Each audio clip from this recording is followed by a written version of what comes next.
नमस्कार दोस्तों, आज मैं आप सभी के सामने एक नई कहानी पेश करने जा रहा हूं। आशा करता हूं कहानी आप सभी को अच्छी लगेगी। अगर कहानी आपको अच्छी लगे तो हमारे चैनल को लाइक, शेयर एंड सब्सक्राइब कर दीजिएगा। मैं आज एक पिता की भावनाओं को बहुत ही सुंदर कहानी में आप लोगों के साथ शेयर करूंगा। यह कहानी उन पिताओं को समर्पित है जो अपने परिवार के लिए जी जान से मेहनत करते हैं और खुद की ज़रूरतों को मारकर अपने बच्चों के सपनों को पूरा करते हैं। यह स्टोरी शुरू होती है जब मैं घर से गुस्से से बड़बड़ाते हुए बाहर निकल आया और रेलवे स्टेशन की तरफ बढ़ने लगा। मैं मन ही मन कुछ बोल रहा था। पता नहीं कितने पैसे छुपा के रखे हैं, लेकिन मेरे लिए कार नहीं ले सकते। अब मैं यहाँ से चला जाऊँगा और तब तक वापस नहीं आऊँगा जब तक मैं खुद के पैसों से कार नहीं खरीद लेता। इतना सोच ही रहा था कि तभी मेरे पैरों में मुझे कुछ चुभने का एहसास हुआ। नीचे देखा तो समझ आया कि मैं जल्दबाजी में पापा के जूते पहन आया हूँ। उन जूतों में कील निकली हुई थी जो मेरे पैरों में बार बार जख्म किए जा रही थी। लेकिन उस समय मुझे अधिक गुस्सा आ रहा था तो मैं बड़बड़ाते हुए आगे बढ़ गया। तभी अचानक मुझे याद आया कि मैं पापा का पर्स भी साथ ले आया हूँ। मेरे खुराफाती दिमाग में एक ख्याल आया, क्यों ना आज पापा का पर्स चेक किया जाए, जिसे आज तक उन्होंने किसी को हाथ तक नहीं लगाने दिया था। पता नहीं कौन सा खजाना छुपा है इस पर्स में जो किसी को हाथ नहीं लगाने देते थे।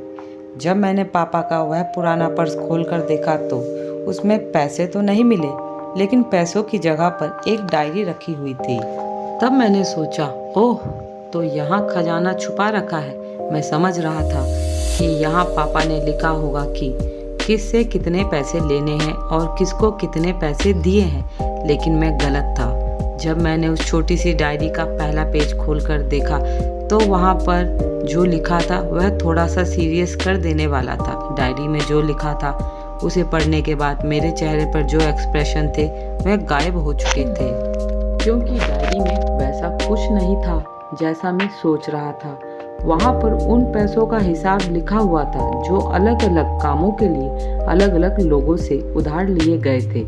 उस लिस्ट में कंप्यूटर के नाम पर भी कुछ पैसे लिए गए थे। कुछ यूँ लिखा था, 50,000 बेटे के कंप्यूटर के लिए। यह वही कंप्यूटर था जिसे मैं आज तक यूज़ कर रहा हूँ, लेकिन मुझे यह पता नहीं था उस कंप्यूटर को खरीदने के लिए पैसे कहाँ से आए थे। लेकिन आज पता चल रहा था। मुझे आज भी याद है जब मैंने पहली बार कैमरे के लिए जिद की थी, जो मेरे पापा ने मुझे 2 हफ्ते बाद मेरे बर्थडे पर लाकर दिया था, जिसे देखकर मैं बहुत खुश हुआ था। और मुझे खुश देखकर मुझसे कहीं ज़्यादा अगर कोई खुश था तो वह थे पापा।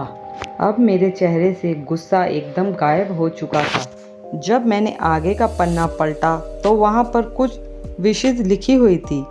पहली जो विश थी उसमें जो लिखा हुआ था, अच्छे जूते पहनना। यह बात मेरी कुछ समझ नहीं आई। तभी मेरा पाँव अचानक सड़क पर भरे हुए पानी पर जा पड़ा और तभी मेरे पाँव में कुछ गीलापन होने का एहसास हुआ।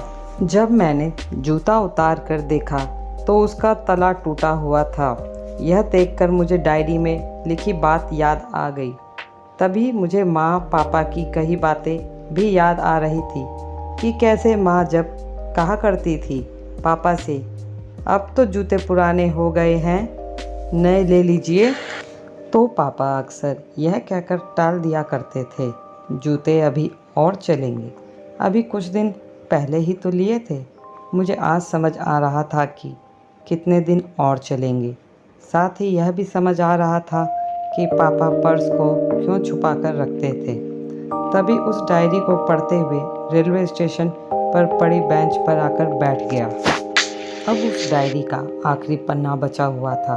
उस पन्ने को जब मैंने पलट कर देखा तो वहाँ कल की डेट लिखी हुई थी। तारीख के नीचे लिखा हुआ था 5 लाख रुपए कार के लिए। बस इतना पढ़ा और दिमाग सन रह गया। अब मेरे मन में कोई शिकवा गिला नहीं बचा था।